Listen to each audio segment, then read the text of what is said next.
మనం ఇస్తున్నది గత 10 సంవత్సరాల్లో ఆనాటి ప్రభుత్వం 2BHK పేరుతో రాష్ట్ర ప్రజలని ఎలా మభ్యపెట్టిందనేది రెండో అంశం.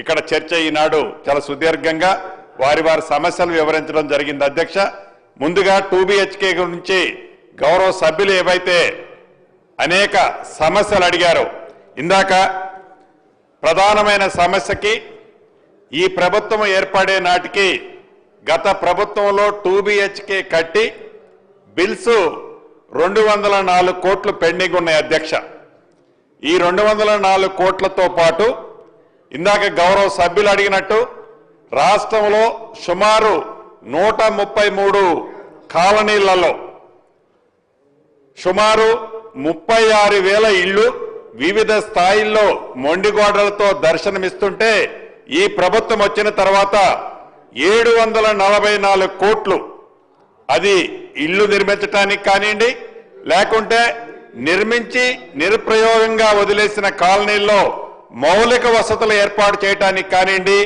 744 కోట్లు గౌరవ ముఖ్యమంత్రి రేవంత్ రెడ్డి గారి నాయకత్వంలోని ఈ ప్రజా ప్రభుత్వంలో ఆర్థిక శాఖ మంత్రి వర్యులు బట్టి విక్రమార్క గారిని ఒప్పించి మెప్పించి ఈ పేమెంట్ ఇవ్వటమే కాకుండా ఏవైతే ఇంకా సుమారు గౌరవ మా శాసనసభ్యులు సభలో లేని సభ్యులు కూడా అనేక పర్యాయాలు ప్రధాన ప్రతిపక్షంలో చెప్పుకునే సభ్యులు కూడా 2014 శాసనసభ ఎన్నికలు జరిగే ముందు వారు 3 లక్షల రూపాయలతో ఒక స్కీమ్ ఇళ్ల స్కీమ్ ఓపెన్ చేసి తలా ఒకరికి ఒక పత్రం ఇచ్చి వదిలేశారు. అధ్యక్ష, దానికి సంబంధించిన దాంట్లో కూడా వారు ₹1 పేమెంట్ చేయలే.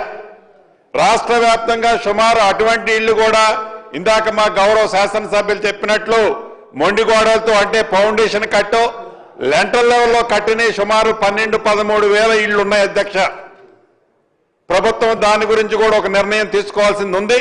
తప్పకుండా దాని గురించి కూడా రాష్ట్ర వ్యాప్తంగా ఆనాడు 3 లక్షల రూపాయల స్కీమ్లో కట్టిన ఇళ్లు ఫౌండేషన్లు ఏవైతే వేసి ఉన్నాయో అవి పేదవాళ్ళు అయి ఉంటే ఆనాడు ప్రభుత్వం కేవలం పింక్ కలర్ షర్టులు తొడుక్కున్న వాళ్ళకి ఇందాక మిత్రులు రాకేష్ రెడ్డి గారు చెప్పినట్టు కేవలం పింక్ కలర్ షర్టు ఉన్న వాళ్ళకే ఇచ్చారు. అధ్యక్ష, ఎవరికి ఇచ్చారనేది ఇప్పుడు నేను విమర్శించడం కాదు. అధ్యక్ష, కానీ ఆ 12,000 ఇళ్లు అర్హులైన పేదవాళ్ళు అయ్యి ఫౌండేషన్ స్థాయిలో ఉండి ఉంటే తప్పకుండా గౌరవ ముఖ్యమంత్రి గారిని సహచార కేబినెట్ మంత్రుల్ని ఒప్పించి వాటికి కూడా పేమెంట్ ఇచ్చే కార్యక్రమం ఈ ప్రభుత్వం పాజిటివ్ గా బేసిజాలుగా పోకుండా చేపట్టడం జరుగుద్దని కూడా ఈ సభ ద్వారా ఈ సభలో లేని పెద్ద మనుషులకి అనేక పర్యాయాలు వారు నాకు ఫోన్ చేస్తుంటారు. అధ్యక్ష, చూడగా కొద్దిగా అది ఒక్కటి క్లియర్ చేసి పెట్టవే అని. ఆ సభ్యులకి కూడా ఈ వేదిక ద్వారా వారు లేకపోయినా అర్హులై ఉండి ఉంటే ఆ 3 లక్షల రూపాయల స్కీముకు సంబంధించిన ఇల్లు కూడా తప్పకుండా ఇవ్వటం జరుగుద్దని కూడా ఈ వేదిక ద్వారా తెలియజేస్తూ 2BHKకి సంబంధించిన అనేక అంశాలు కొన్ని కంప్లీట్ అయ్యాయి.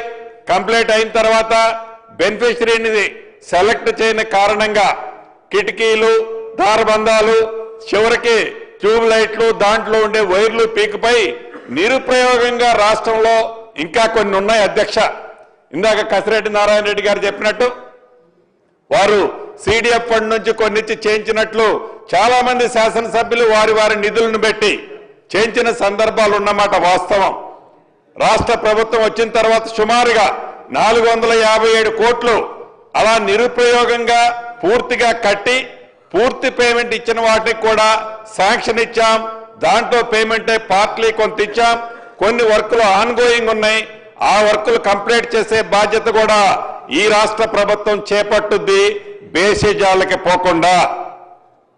అదే పద్ధతిలో ఫౌండేషన్లు కట్టి కొన్ని, పిల్లర్స్ వేసి కొన్ని, స్లాబ్లేసి కొన్ని, వివిధ రకాలుగా అసాంఘిక కార్యక్రమాలు జరుగుతున్న ఇందాక నిజామాబాద్ శాసనసభ్యులు చెప్పినట్లు యథార్థం. అధ్యక్ష, ప్రభుత్వం అది వారి సొంత ఆస్తిలాగా ఆనాడు పేదవాడి కష్టంతో ప్రభుత్వానికి నిధులు వస్తే ఖజానాకు డబ్బు వస్తే ఆ డబ్బుని మళ్ళీ పేదవాడికి ఆత్మగౌరవానికి చిహ్నంగా ఉండే ఇల్లు ఇస్తామని చెప్పిన ఆనాటి పెద్ద మనిషి చివరికి వారి దత్తత తీసుకున్న వాసాల మర్రి కూడా ఇందాక మిత్రులు చెప్పినట్టు శాసనసభ్యులు ఆలేరు శాసనసభ్యులు చెప్పినట్లు వారి వాసాల మర్రిలో ఇచ్చిన హామీని కూడా నెరవేర్చకపోతే ఆ పక్కనే గౌరవ ముఖ్యమంత్రి గారు ఒక సభకు వెళ్ళినప్పుడు నాకు సూచనలు చేసి తప్పకుండా వారు ఎలా నిర్వహించలేకపోయారు ఈ ప్రభుత్వమైన 2 BHK కడదామని చెప్పి కట్టించిన మాట ముమ్మాటికి వాస్తవం అధ్యక్ష.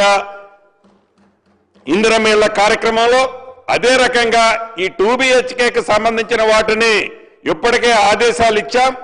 రాష్ట్ర వ్యాప్తంగా అది పట్టణాల్లో కానీ పల్లెల్లో కానీ ఎక్కడ ఉన్నా అసంపూర్తిగా కట్టుకున్న 2 BHKలకు సంబంధించిన వాటికి బెనిఫిషరీస్ ని ఫైనల్ చేసి ఏదైతే ఇందిరమ్మ ఇళ్ల కార్యక్రమం ద్వారా ప్రతి పేదవాడికి అర్హులైన వాటికి పార్టీలకు అతీతంగా ఏదైతే ఇళ్లు ఇస్తున్నామో అదే పద్ధతిలో ఇళ్ల స్థలం లేని నిరుపేదలకి ఏదైతే గతంలో ఆ ఇంటికి 50,000 1,00,000 శాంక్షన్ చేసి పేమెంట్ ఇచ్చి ఉంటే ఆ పేమెంట్ పోను మిగిలిన 4 లక్షలు 3 లక్షలు బెనిఫిషరీని ఫైనల్ చేసి ఆ బెనిఫిషరీకి విడతల వారీగా ఇల్లు కంప్లీట్ అయ్యే లోపు ఆ పేమెంట్ నిచ్చే కార్యక్రమాన్ని చేపట్టాలని రాష్ట్ర కేబినెట్ లో కూడా ఇన్ఫార్మల్ గా డెసిషన్ తీసుకోవడం జరిగింది అధ్యక్ష.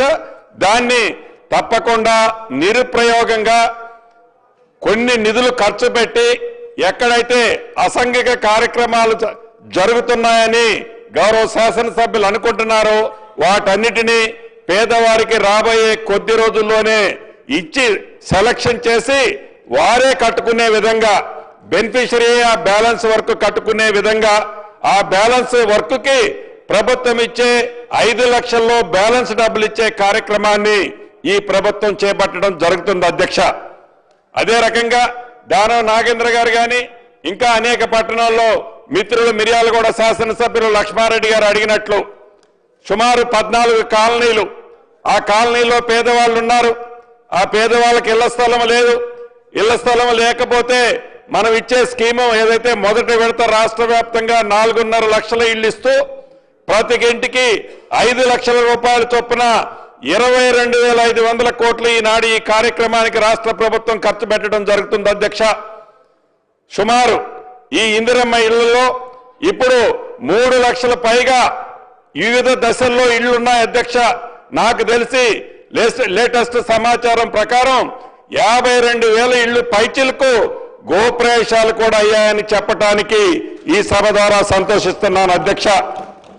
నాకు తెలిసి మళ్ళీ వర్షాకాలం వచ్చే నాటికి ఏవైతే ఇళ్లున్నాయో ఇందిరమ్మ ఇళ్లు ఇచ్చామో ఆ ఇళ్లు అన్నీ కూడా పూర్తవుతాయని కూడా ఈ సభ ద్వారా ఈ సభలో ఉన్న సభ్యులతో పాటు రాష్ట్రంలో ఉండే ప్రజానికానికి కూడా తెలియజేయడానికి ఈ రాష్ట్ర ప్రభుత్వ పక్షాన సంతోషాన్ని తెలియజేస్తున్నాను అధ్యక్ష.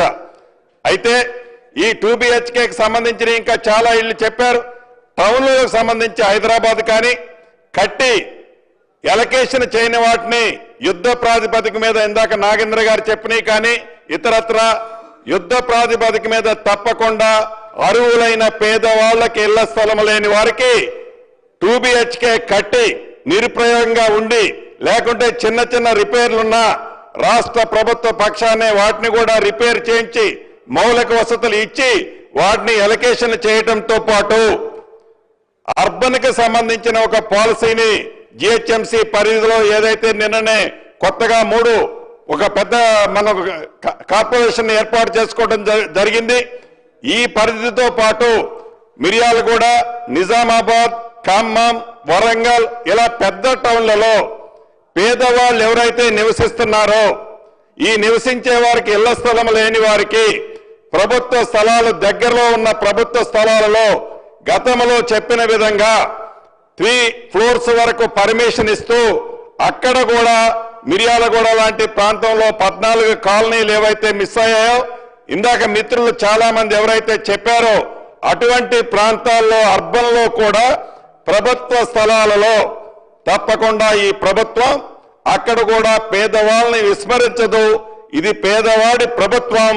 వాళ్ళకు కూడా ఇందిరమ్మ ఇల్లు వారి ఆత్మ గౌరవానికి చిహ్నంగా ఉన్న ఇల్లు ఈ ప్రభుత్వం ఇస్తుందని కూడా తమర ద్వారా గౌరవ సభ్యులకి రాష్ట్ర ప్రజలకు కూడా తెలియజేస్తున్నాను అధ్యక్ష. ఈ ఇందిరమ్మ ఇళ్లు కట్టే దాంట్లో కూడా తమరు సూచనల ప్రకారం ఈ శాసనసభ అయిన తర్వాత తప్పకుండా ఉమ్మడి జిల్లాలకు సంబంధించిన ప్రజాప్రతినిధులను కూడా ఒకసారి పిలుచుకొని మా హౌసింగ్ సెక్రటరీని కూడా పిలుచుకొని ఏదైతే సమస్య L1, L2, L3 ఆనాడు ఏఐ బేస్డ్గా ఏవైతే మనం ఈ ఎక్కడ పారదర్శకంగా ఇవ్వాలి అనే ఉద్దేశంతో రాష్ట్ర వ్యాప్తంగా సుమారు 20 లక్షల మందిని మనం ఐడెంటిఫై చేసిన అధ్యక్ష. దీంట్లో ప్రతి నియోజకవర్గంలో ఒక 40-50 ఇబ్బంది ఉన్నమాట వాస్తవం. రాబోయే కొద్ది రోజుల్లో మీ సూచనలతో వాటిని కూడా పరిష్కరించడం జరుగుద్దని కూడా ఈ సభలో గౌరవ సభ్యులందరికీ కూడా తెలియజేస్తున్నాను అధ్యక్ష. కొంతమంది సభ్యులు అడిగారు, ప్రారంభంలో పైలట్ గా కొన్ని గ్రామాల్లో ఆనాడు 400 నుంచి 600 SFTకి రిస్ట్రిక్షన్ అనేది లేకపోయిన కారణంగా కొంత ఎక్సెస్ కట్టుకున్నాం, దానికి ఎగ్జంప్షన్ ఇవ్వమని అడగటం జరిగింది. తప్పకుండా అది ఎగ్జంప్షన్ ఇచ్చాం. అటువంటిది ఎక్కడైనా ఇంప్లిమెంటేషన్ జరగకపోతే వాటికి ఇమీడియట్లీగా దాన్ని ఇంప్లిమెంటేషన్ చేసే చర్యలు కూడా చేపడతానని తమరి ద్వారా గౌరవ సభ్యులకు తెలియజేస్తున్నాను అధ్యక్ష. ఇక గిరిజన ప్రాంతం, అడవి ప్రాంతం ఏదైతే తరతరాల నుంచి అడవి ప్రాంతంలో నివసించే వాళ్ళకి, ఇందాక మిత్రులు అది నా సొంత ఉమ్మడి ఖమ్మం జిల్లాలో కూడా సమస్య ఉంది, అటు ఆదిలాబాద్లో ఉంది, అటు కరీంనగర్లో ఉంది. ఈ అటవీ ప్రాంతంలో గతం నుంచి నివసించే స్థలాలలో అక్కడ ఫారెస్ట్ వారితో కొన్ని ప్రాంతాల్లో ఇబ్బంది ఉన్నమాట వాస్తవం. దాన్ని కూడా తప్పకుండా పరిష్కరించడం జరుగుద్ది. అవి కాకుండా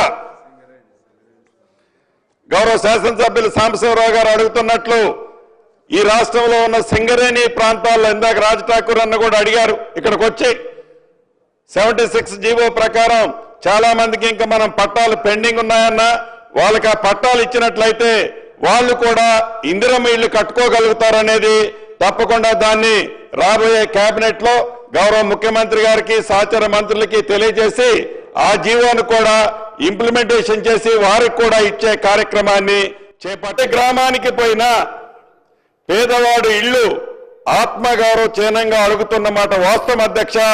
అది తమరి నియోజకవర్గం కానీ, గౌరవ ముఖ్యమంత్రి రేవంత్ రెడ్డి గారి నియోజకవర్గం కానీ, ఆ శాఖ మంత్రి అయిన నా నియోజకవర్గంలో కూడా ఈ ఇబ్బంది ఉన్నమాట వాస్తవం అధ్యక్ష. ఇబ్బంది కాదు, అది నిజం. ఈ ప్రభుత్వం ఇంకా 3 విడతల్లో ఏప్రిల్లో, మార్చి తర్వాత ఏప్రిల్లో మరొక విడత ఇవ్వబోతున్నాం అధ్యక్ష. ఇలా ప్రతి ఏప్రిల్లో విడతల వారీగా అర్హులైన ప్రతి పేదవాడికి ఈ ప్రభుత్వం చిత్తశుద్ధితో ఇల్లిచ్చే కార్యక్రమాన్ని చేపట్టడం జరుగుతుంది. గతంలో లాగా ఎన్నికలప్పుడే ఇళ్ల గురించి బొమ్మలు చూపించకుండా, ఎన్నికలప్పుడే ఇంటి ప్రసక్తి చెప్పకుండా ఈ ప్రభుత్వం ప్రతి పేదవాడికి ఇచ్చిన మొదటి విడత కాకుండా ఇంకా 3 విడతల్లో అర్హులైన పేదవాళ్ళందరికీ ఇల్లు ఇవ్వటం జరుగుద్దని తమర సూచనల ప్రకారం రాబోయే ఈ అసెంబ్లీ అయిన తర్వాత ఇప్పుడు జరుగుతున్న స్కీమ్కి సంబంధించి ఆన్గోయింగ్ లో ఉన్న చిన్న ఒక్కొక్క నియోజకవర్గంలో 50-60 ఇళ్లకు సంబంధించిన ఇష్యూస్ ఉన్నాయి.